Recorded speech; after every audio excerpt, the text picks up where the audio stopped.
Depending on how involved your recipe is, you can go ahead and start your coals ahead of time so they'll be ready when you need them. There we go. You can get storm-proof matches that literally will withstand Oklahoma winds. Otherwise, your typical kitchen match, you could go through half a box trying to get your charcoal started. But whatever type of match that you start your newspaper.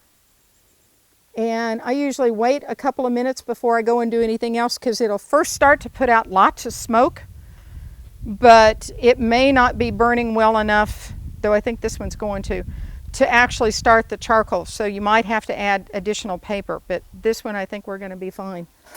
And so it should be ready by the time we're ready to put the food on the fire. But stormproof matches, if you didn't get to see that one very well, they literally are almost like a miniature flare, and until all this orange burns off, they won't go out. And so on windy days in Oklahoma, it's nice to have those. And I have a friend that teaches survival classes. He said it's the only match that he recommends to people anymore, versus a lot of others you'll see on the market. So we're going to do a creamy chicken and bacon enchilada. There's all sorts of personalization you can do to this to whatever your favorite flavors are. I'm going to leave this one really basic, but you might want to add salsa or just even peppers. You can make this whatever you want it to be.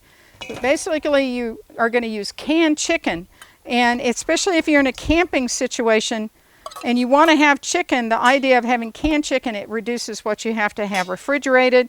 You know that it's already cooked, so you don't have to worry about that. You're just going to chop it up a little bit so it'll blend into everything better. And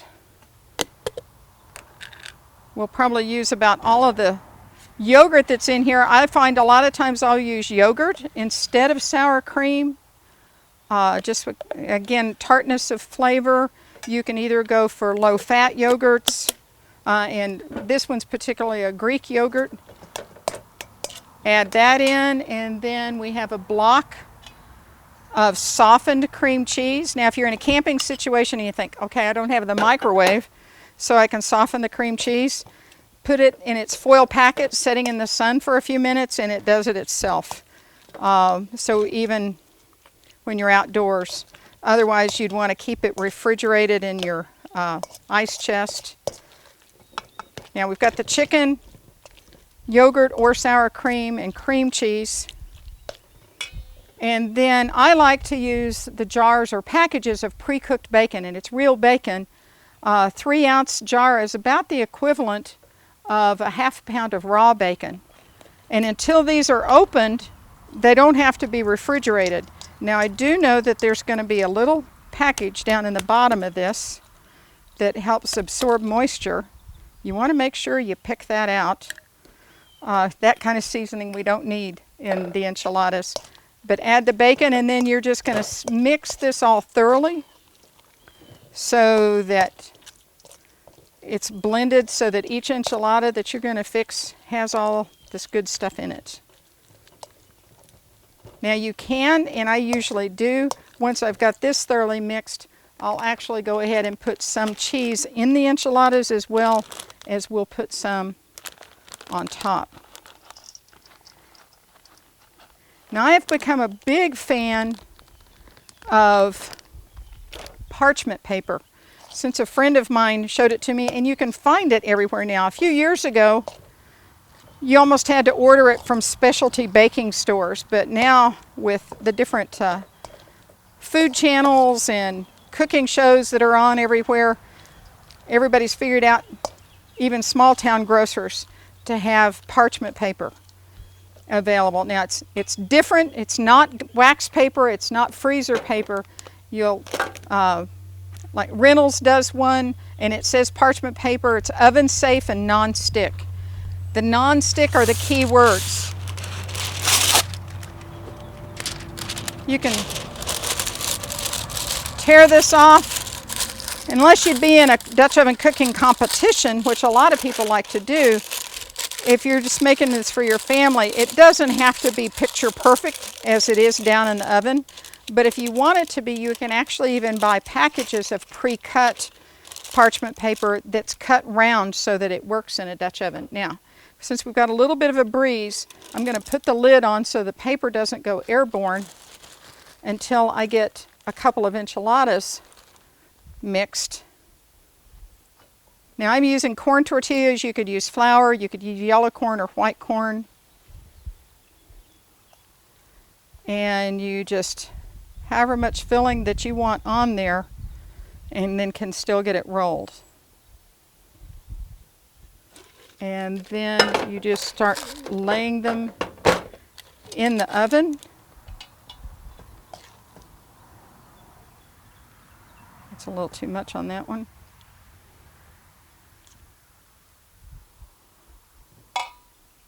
And again, other seasonings, if you really like things spicy, you might want to, you could have chopped red chilies, or you could have, diced up jalapenos.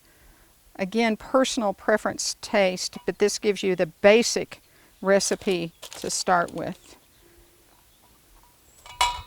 Quick and easy. All of these things are, other than for the cream cheese and the yogurt, are things that you can have on your pantry shelf all the time. And if you need a quick meal, unexpected company, whatever, that you're able to put together a dish that people really enjoy. Now this would be something you could serve for breakfast, lunch, or dinner, late night snack, because it does come together so quickly. And then this, because the chicken is pre-cooked, this will all come together. Basically you're just heating it, and 30 minutes max, it'll be hot enough to serve to your guest. Okay, so we've got all of the enchiladas in. We're going to add more cheese on top.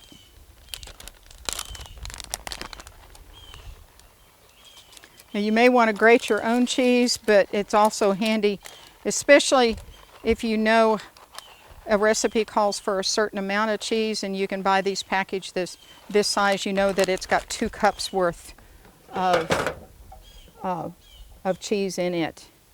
So now it doesn't hurt for some of the parchment paper to hang over the outer edge, though I did learn the hard way that if you leave too much hanging out on the edges, then anytime you open the lid, and if any ash has gotten on this parchment paper, then it can fall into the oven. And we don't necessarily need that much charcoal in our diets. So I'll go ahead and just tear edges, and then any else that's left, just fold it down into the oven a little bit. Now, older cookbooks, they'll tell you to line your oven with foil.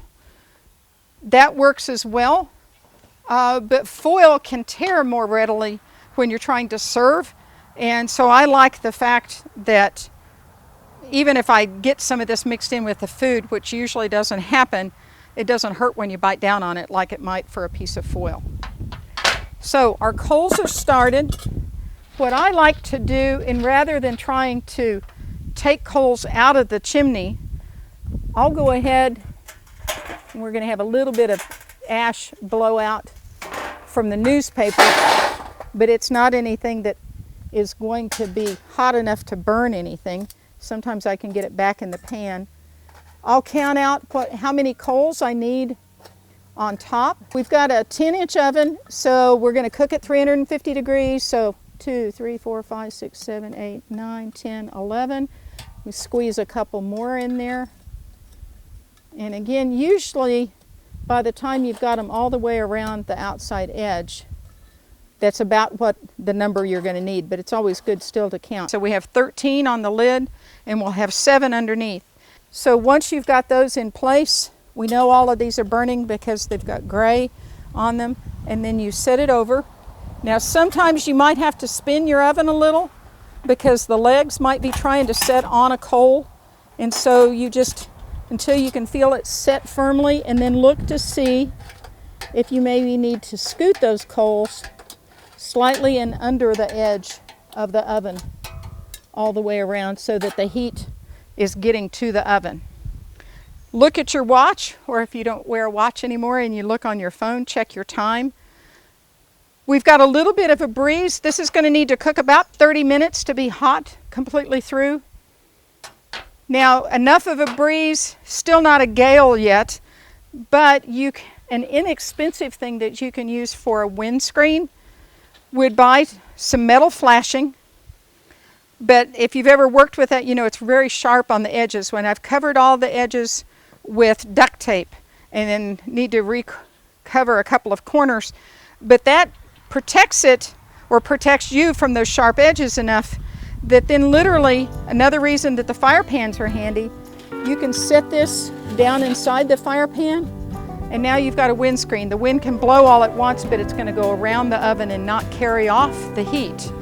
30 minutes, this will be thoroughly heated, cheese all nice and melted and looking pretty, and we'll have a dish ready to eat. So very simple, very quick, and again, one that you can adapt and add things to it as you would want to. So this has been cooking for a while. We're going to check and see how it's doing, if I need to make any adjustments in coals or not. So we can take the lid. Oh, and if you've got something that you'd really like for it to brown a little bit more on top, this would be when you can put your lid back on, and those extra coals that we had, now we can add extra heat to the top. Now, I learned the hard way one time with the cobbler. You can get a little carried away with how much heat you add to the top. From not browning to being a golden brown, luckily I stopped when I did, or it might have been a burned top because I piled a little too much heat on it. But this will be enough to have it go ahead and brown. And again, we've still got enough wind. Rather than having to turn the oven continually, we'll set this back around as its windscreen.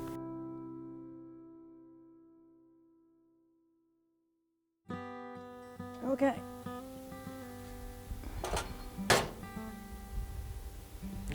Now, depending on what you're going to set your oven on, it's fine to set it on wood tables. I use wood tables in my workshops and haven't ever had an oven burn those, but if you're at some campgrounds, they'll have plastic coating on top of even metal tables.